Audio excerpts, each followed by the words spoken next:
I'm Dr. Edu with the Department of Anatomy and Cell Biology. I present to you histology of the skin, and the mammary gland will take effect after this lecture. As you can see from this very slide, there are different shades of skin colors depending on the topography and then also the underlying features of melanin.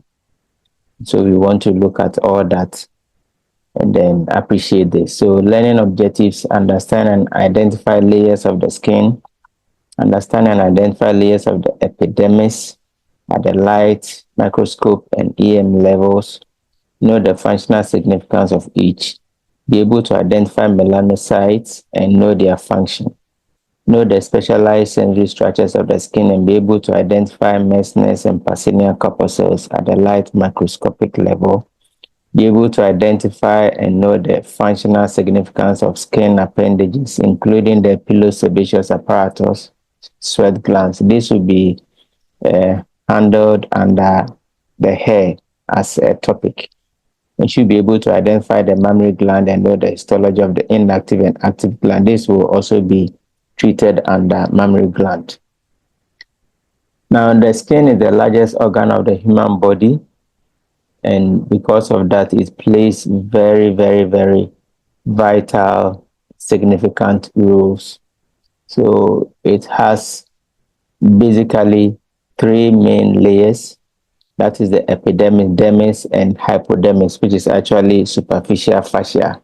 So that is the epidermis, the dermis, and then subcutaneous or the hypodermis. The skin appendages will include hair follicles, sweat glands, mammary glands, and then nails. All right, so we will look at that as well.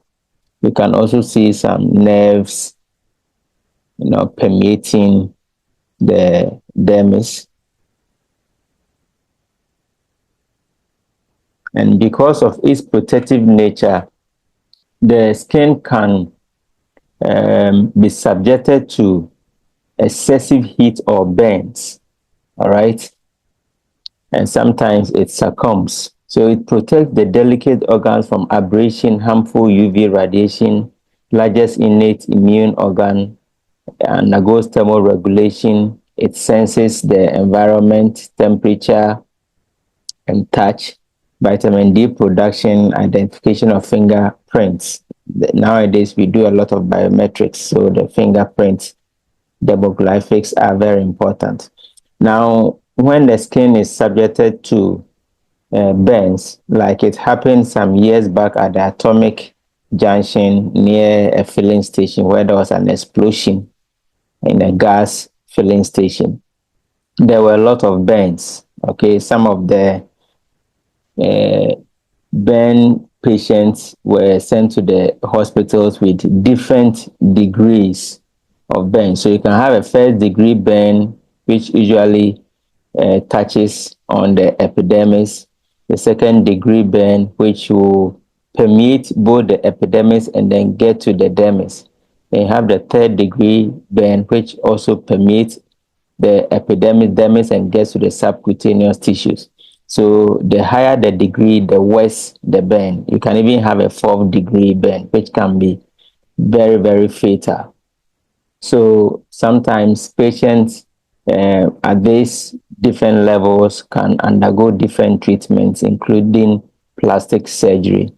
And then it helps to, cosmetically clean the skin, or as it were, make the skin look, better.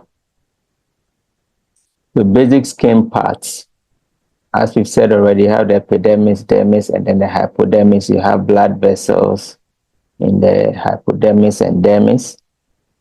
Then you also have fibroblasts, which helps in wound healing and regeneration.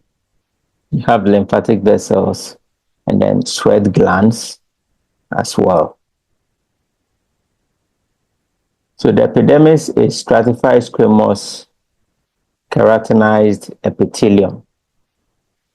So that is the keratin at the top there.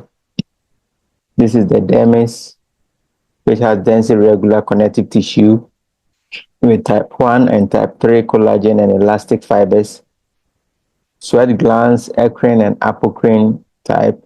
This has been touched on under glandular epithelium in another video.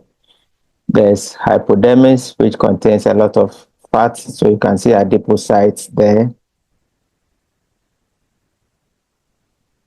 So what are the layers of the epidermis? Right, so the epidermis can be divided into different strata, depending on whether you're looking at thick skin or thin skin. So thick skin will include the stratum corneum, stratum lucidium, stratum granulosum, stratum spinosum, and stratum basale.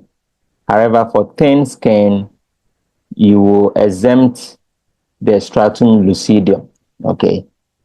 So when we look at this, we realize that the stratum corneum will contain keratin, produced by keratinocytes. So that is also known as the horny layer. Then that's the stratum lucidium, which is a transitional layer, very thin layer compared to the rest. Then stratum granulosum will contain granules like keratohyalin granules, membrane coating granules as well.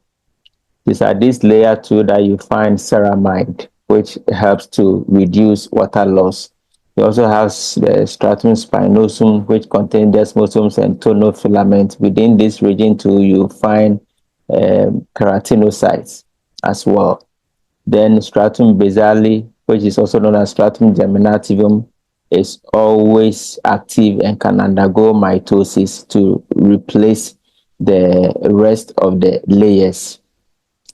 In the basement membrane of basal lamina, you also have hemidesmosomes helping to anchor to the layer below, which will be the connective tissue in the dermis, basically. So below the stratum basale, then we are actually going into the dermis. So this is stratum corneum showing you how the keratin appears, okay? Wavy-like keratin is non-cellular. So it's about 50 to 20 layers of non-nucleated flattened cells, and they are usually filled with keratin filaments. Keratin filaments are cross-linked with filaggrin.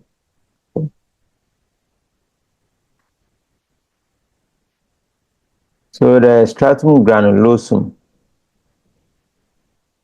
contains keratohyalin granules, histidine-rich protein, filaggrin, polysaccharides and lipids, and the membrane coating granules, MCG, laminar bodies, Odland bodies, ceramide, primary barrier to water loss, like I mentioned earlier on.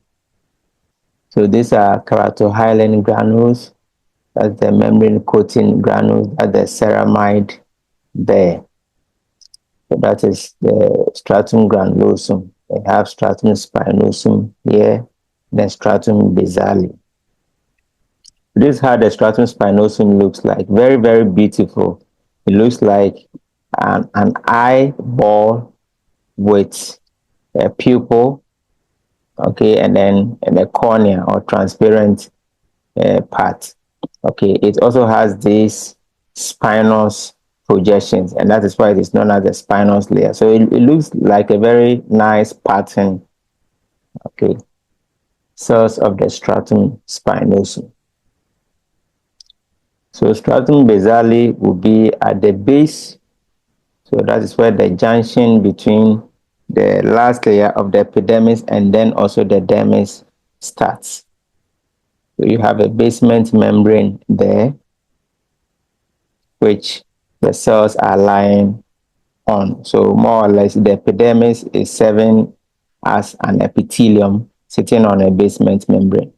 At the EM level, electron microscopic level, we are going to have this electron micrograph showing the basal lamina.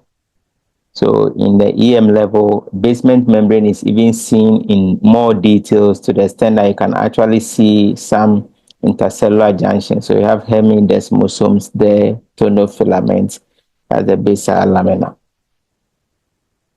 So structure of a thin skin, remember we said it doesn't have the stratum lucidum, so it will contain stratum corneum, stratum granulosum, stratum spinosum, stratum basale, that is the basement membrane.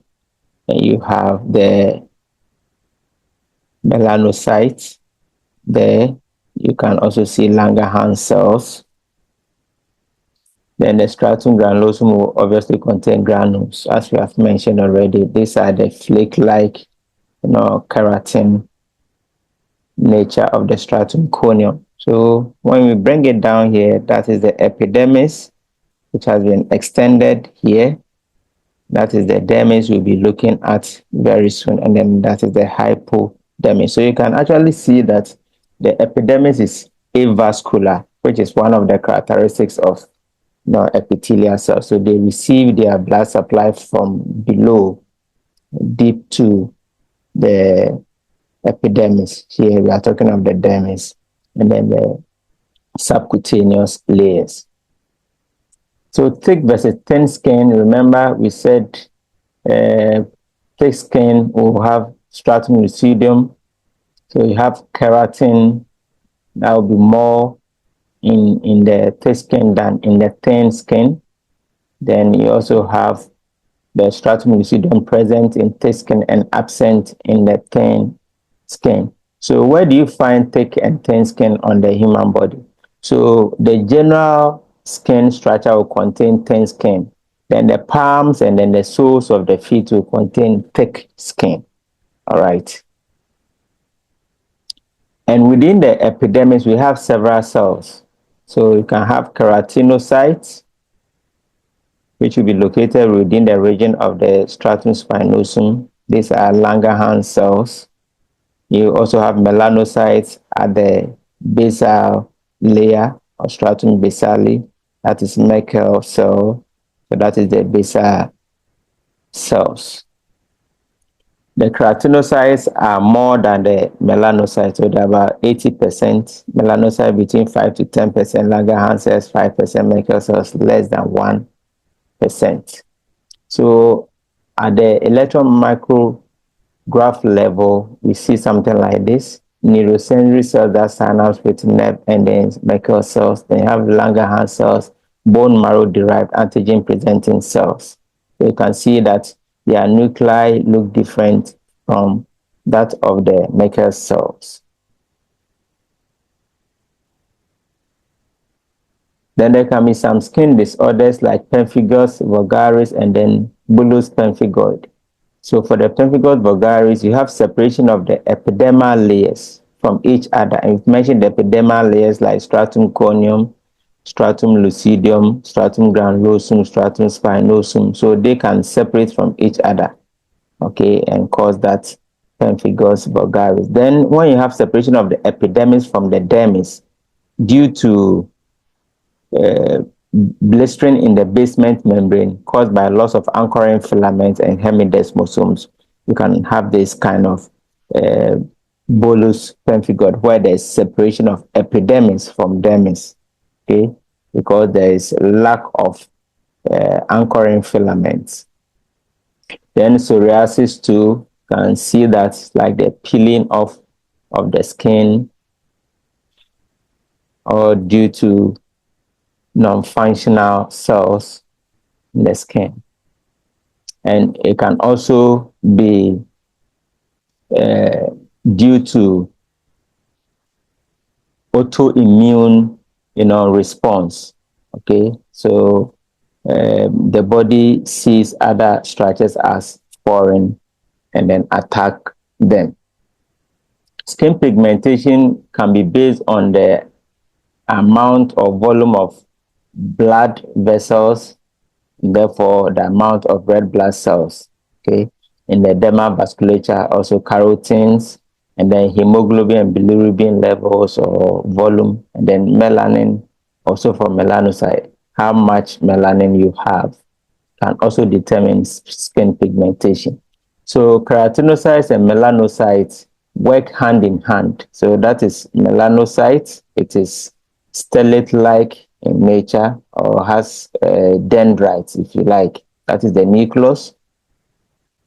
And then it secretes its substances, within bag-like structures called melanosomes, which will now release them into the keratinocytes. So keratinocytes and melanocytes are anatomically related because they form the epidermal melanin unit. The interaction between keratinocytes and melanocytes is responsible for the synthesis, transfer, transport, and the deposition of melanosomes in the skin, right? So those are keratinocytes, those are melanosomes, those rounded spherical bodies within the melanocytes. And the melanin will be released from the melanosomes. So this is a typical structure of a melanocyte. That's the nucleus, both endoplasmic reticulum, Golgi apparatus, and then the melanosomes are also there containing the melanin, and then it can be released.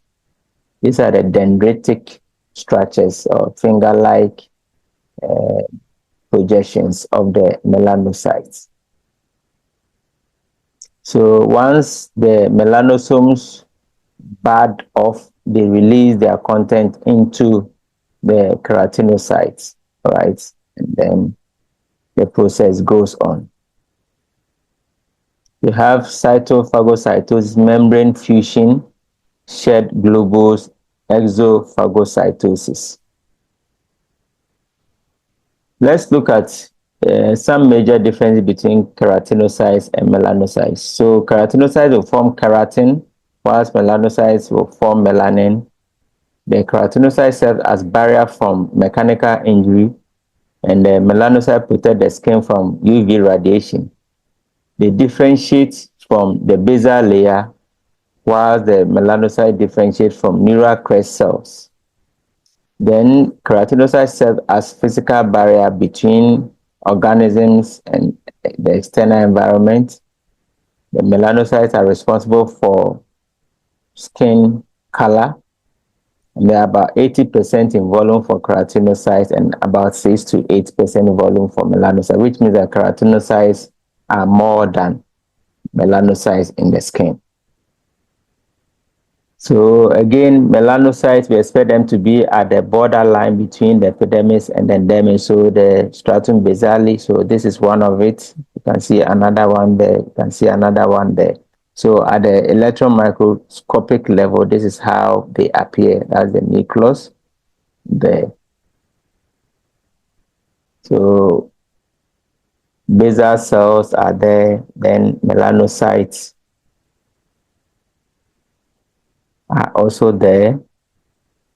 Then keratinocytes. So these are melanocytes. Then you can see keratinocytes melanized there. So that will be the dermis. That is epidermis. That is the first layer, stratum corneum, all the way to the stratum basale. Pigment distribution in light skin and then dark skin. So obviously you expect the dark skin to have a lot of melanocytes, okay, and therefore melanin, unlike the light skin, which are sparse.